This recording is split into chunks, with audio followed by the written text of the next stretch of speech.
Let me now recognize gentleman from Texas, Mr. Green, for 5 minutes. Thank you, Madam Chair. I thank the ranking member for her comments and would associate myself with the comments of the ranking member. I would call to our attention the intelligence that has been provided to me indicating that there are 4,487 FDIC insured institutions. And it is my belief that less than 50 are Black-owned. In fact, less than 40 are Black-owned. To be more accurate, less than 30 are Black-owned. To be even more accurate, less than 1% are Black-owned.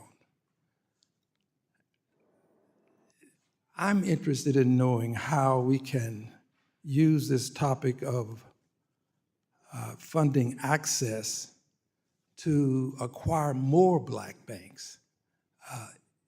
I've been with friends who've started banks.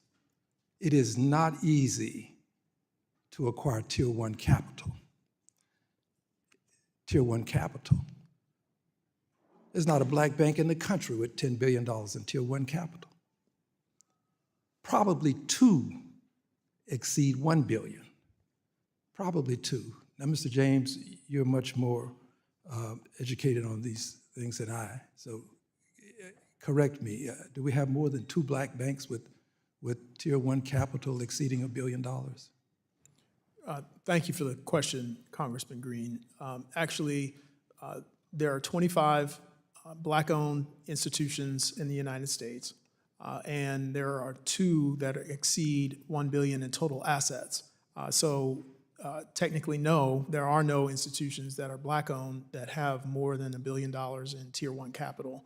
These are institutions that are just over $1 billion in total assets. And the truth is this: we didn't get here because Black people are not intelligent, because they can't count, because they can't be educated. It's racism.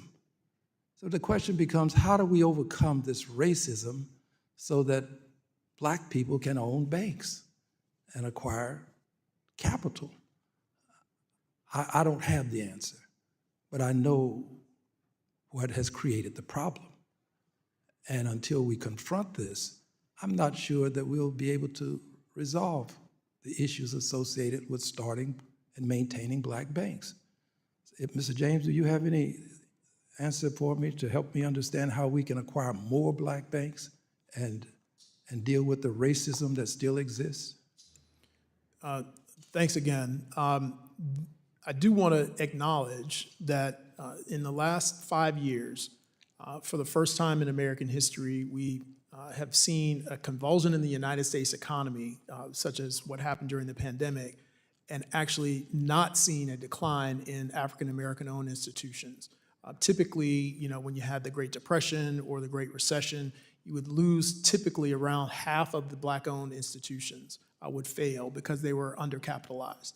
In the last 5 or 6 years, there's been more capital available, and so we've actually seen a slight uptick. So at the beginning of the pandemic, there were only 19 Black-owned banks, and now there's 25. And so that's good news. I think it would be very helpful to, again, reduce that community bank leverage ratio to a smaller number, to increase the access for reciprocal deposits and other forms of liquidity, so that you could have smaller institutions of all types, whether they serve urban and rural communities, whether they be Black-owned or owned by anyone else, where you could encourage more competition and more different types of institutions. Regulatory reform is also important, because if we can evolve regulatory regulation, I'm going to have to we can have intercede. more institutions. I have to intercede because I have to close with this. 2 things. The first is I think that we can do things to help all banks. But at some point, we will have to do something to help Black people. We really will. We didn't get here because we were unable to help ourselves. It was because others wouldn't allow us to help ourselves. And the final thing is, are there no women who can do what you men do? I always pay attention to who's on these panels.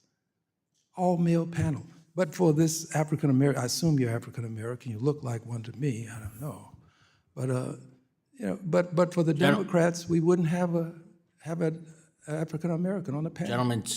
Gentleman's time is The expired. gentleman's time has always expired. I yield back. Gentleman yields